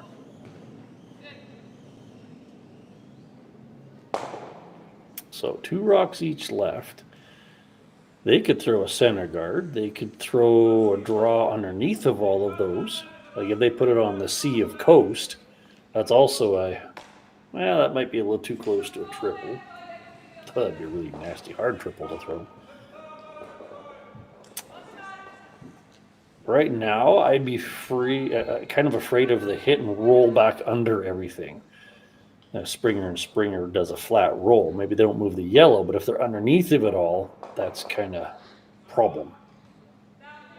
So even throwing a draw back there doesn't change that outcome. Tap your own's not ideal, but it's not terrible. You could throw a guard.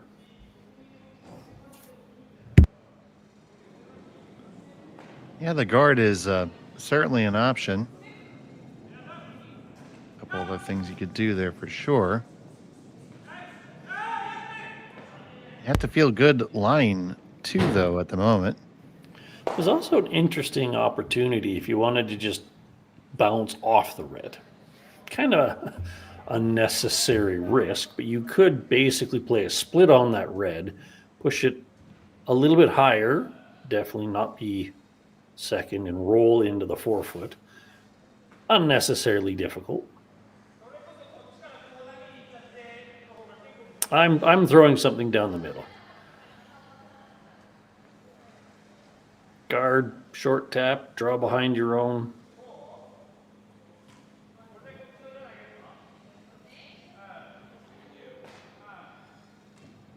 Oh, so that's a thought behind everything. Yep, something to get 2 in a row, because then if they try a double, the shooter leaves the play. If they stuff it, you're looking really good at a chance for a steal. I'm picturing 2 rocks somewhere in a line down that center line.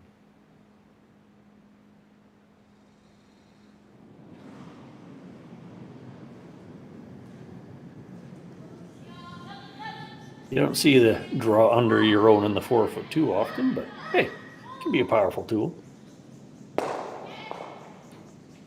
I'll tell you what, though, it's a shot that's, since it's seldom called, it's often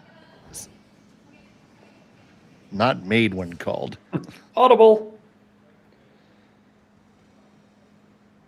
As if I just brought that into reality.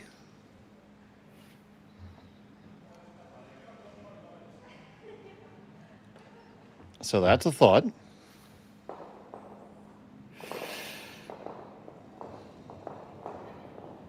Play a double off your own. You would be sitting 2. Unlikely to roll under. You could get the super magic double and roll up under the yellow, but more likely you're going to be wide open. kind of hitting into the side of the yellow. But then that yellow slides over and hits the other yellow, which likely outcounts the red you started with. A lot of things at play there. You could freeze the one in the top of the 4 so that you have this shot for your next one for possibly 3. Down 2, that's a way to get 3 if you really wanted to get daring. Corner freeze that one in the top 4. Then they potentially drive that one straight back. You could play the double. You could also hit the top yellow one into the red and get everything clustered under that corner guard.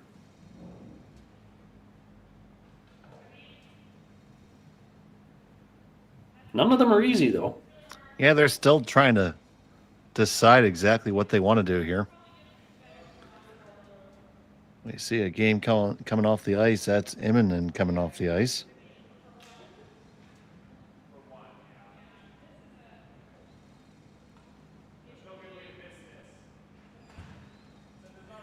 I keep coming back to that corner freeze. It's hard, but there's some interesting potential.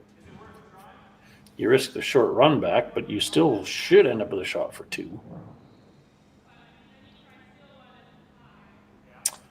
I also don't mind hitting the top yellow and rolling way over into the red-yellow pair. You might end up sitting 3 reds under that guard. So we're going to have a mound visit, and let's get you caught up on those other games right now. And we saw Immonen walk off the ice, and she was walking off as the victor over Remeshlo and Dirksen. 7-2 was the final. We already covered that game that was over relatively quickly. And in a absolute barn burner, it was 9-8 for Nancy Martin and Steve Laycock. Look at that big 5-ender in the 6 for Martin and Laycock.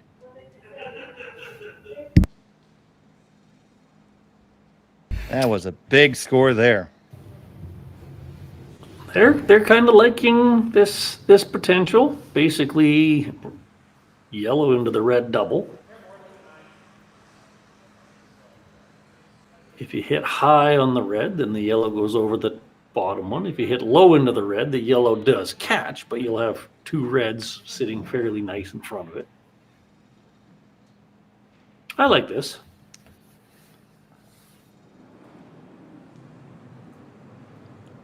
So Garret sends it on its way.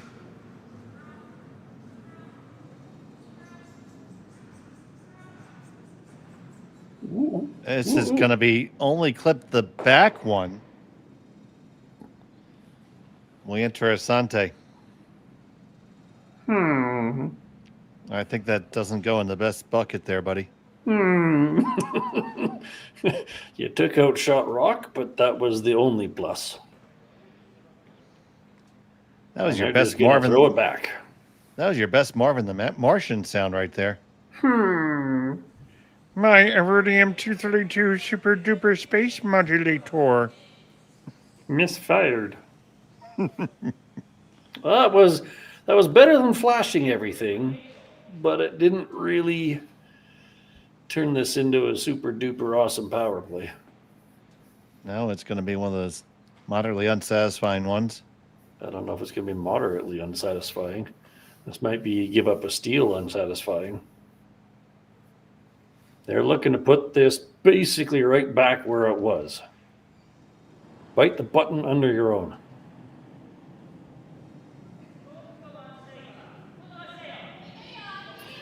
Now, you just don't want to leave the red double that they originally looked at.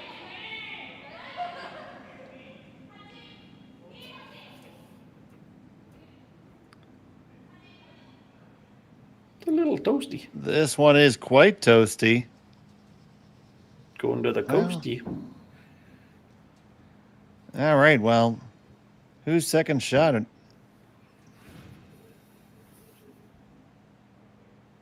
Can you just play off of yours there and spin yours in for 2? I think you can. If you hit fairly thick on the red, it'll go down, bounce in off the yellow, and your shooter will naturally roll towards the middle. But you got to get fairly thick, and there's a guard in the way. But it is a chance to tie the game. I think that's the only shot you had to make. Because if you hit it too thin, then it probably stays partially biting the 12, and then that back one that she just threw works. They are not going to take it on. They're just going to draw. God bless you, Gord. Well, thank you. Even if you didn't sneeze. I don't know. I kind of feel like you got to try that shot. I think so, too. If you're too thin, your shooter just rolls to shot. If you're too thick, the bottom one rolls for shot. But if you get it just right, they both kick in and you get 2. It's a lot easier to steal 1 than 2. And you only have to do it once. If you only score 1, you got to steal.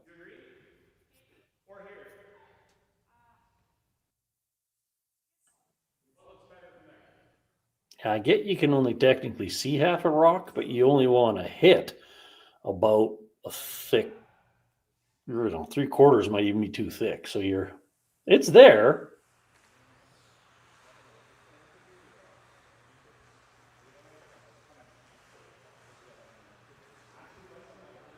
He's coming down to sweep, which makes me think they're throwing a draw. Because for the most part, he doesn't sweep or hits.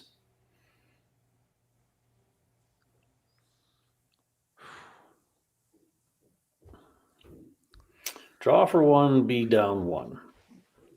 Now, I will say this. Given that it's easier to steal in mixed doubles, if you are not confident you're going to score at least 1 with the red hit, then just get your 1.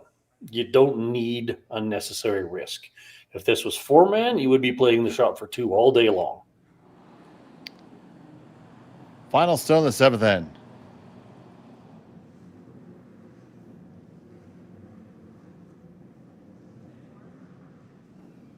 Just playing the draw in.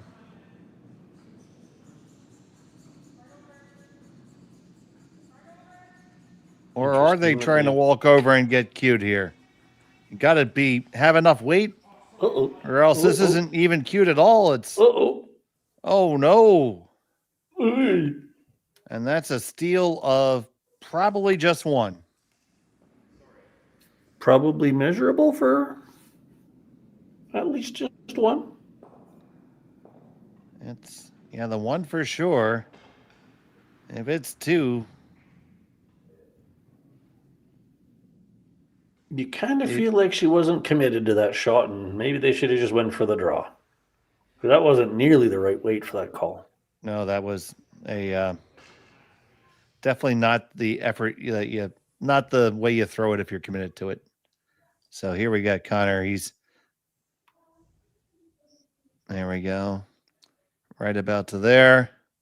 And to less than that, it is 2. They're going to look at it again. You're supposed to go all the way around. Take a shortcut.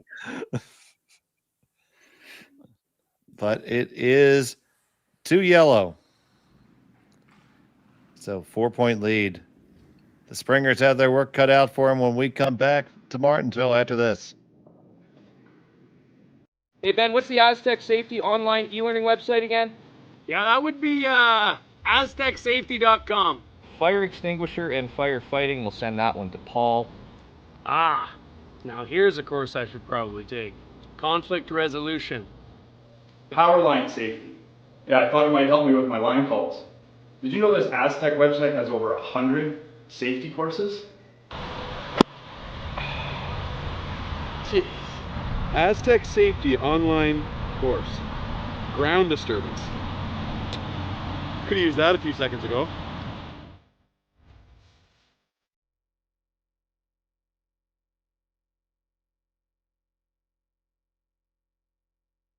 Developed over a decade in collaboration with the finest ice makers this side of the Atlantic, the Pebblehead PB5 is nothing short of a triumph of sophistication and craftsmanship. Weighing less than half its lumbering copper predecessors, yet boasting tenfold their durability, The PB5 delivers perfect, consistent ice, time after time. The PB5 by pebbleheads.com, the apex of ice-making ingenuity for the roaring game of curling. Welcome back to Martensville. It's the eighth end, and it's the Springers down by 4 after giving up a disastrous steal of 2 on their power play. Yeah, that was just really felt like they couldn't picture it, so they should have just settled for the easy one and kept in a tight match. But that's again in the past, so now you need to do everything you can to get a whole bunch of rocks in the forefoot. I would say the first shot by Matsumura and Tanida was really quite sly. They've gone in and pushed the red one well out of the forefoot. So then if they have to draw against something, it's not that hard to outdo, not likely in the way, so on and so forth.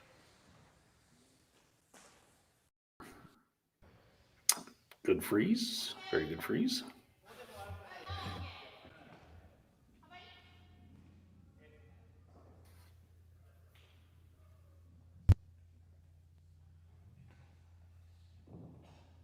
So here's Tanida getting ready to throw his first.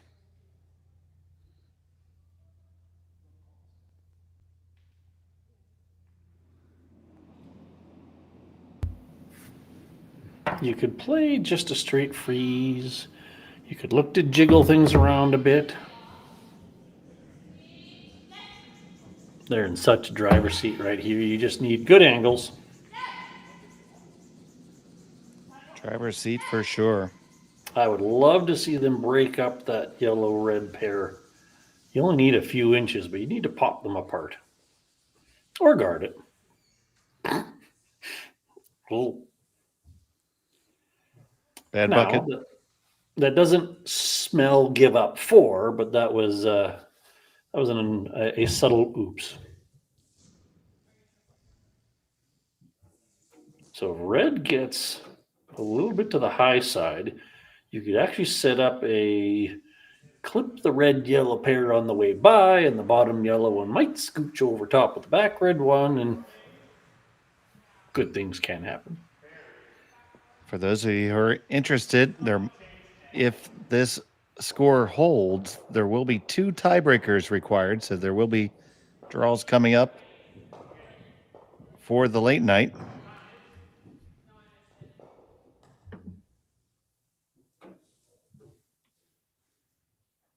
Just got keyed into that by James Gordon, our curling stadium colleague and club manager at Martensville.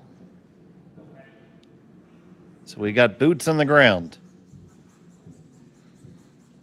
All right, we're looking for just off nose, not freeze. Well, there's a certain bucket that I'd put that in, and it ain't the awesome one. That's not the good one. No, you need a lot of rocks to count, so losing one is, well, suboptimal. About as enjoyable as a swimsuit in a blizzard. Now, this kind of shocks me. The typical go-to would be peel the guard. Because how do they score 4 if there's nothing to hide behind? But something to be said about if all my rocks are in the house and yours are not, also hard to score 4.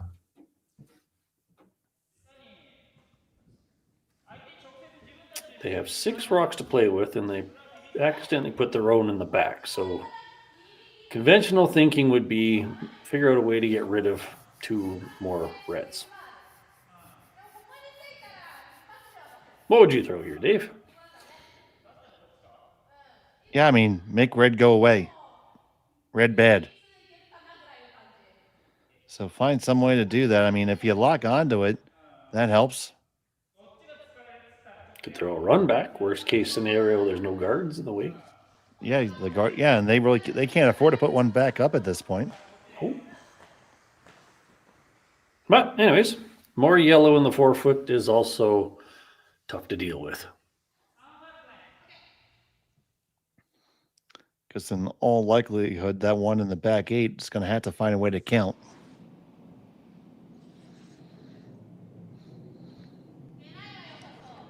And there's the aforementioned James Gordon getting the scraper ready.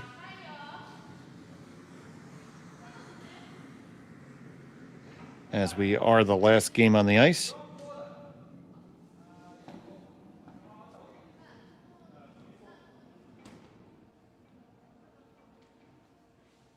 Play a little cutesy split. Little corner freeze nudge.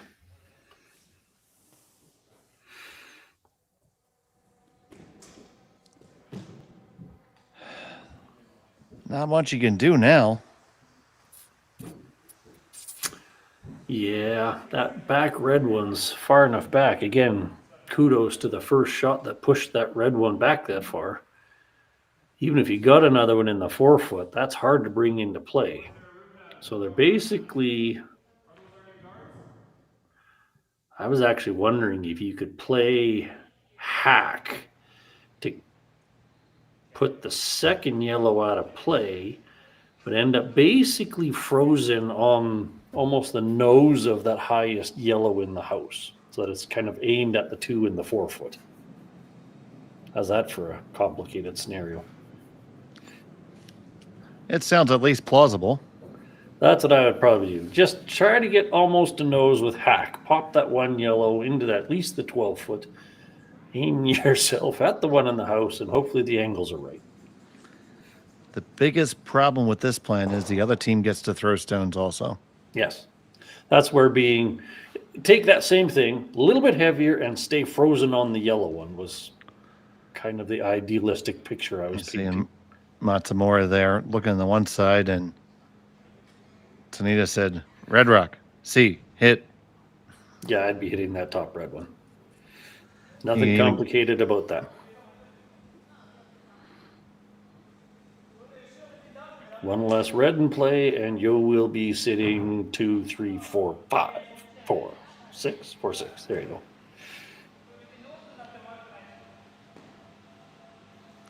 Give you all the rope you need, buddy. Technically, you could play that yellow-red doubly thing in the 4-foot, but highly unnecessary. And that cuts them down to 3 visits remaining.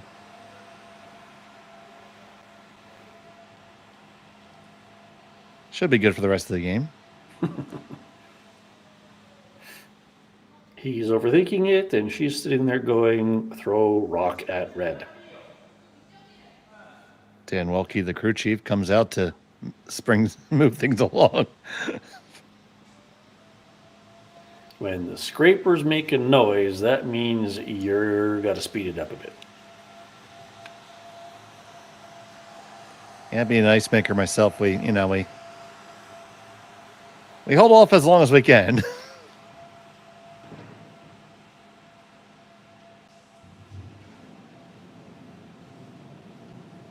He sees the rock. And he hits the rock. Does he get the one in the back as a bonus? Yes, he does. And that will make the math not math. And that is going to be a victory for Matsumura and Tanida. Make the final score 8-4. They improved to 2-2. The Springers fall to 2-2. Gord, your thoughts? It was a tug of war to start.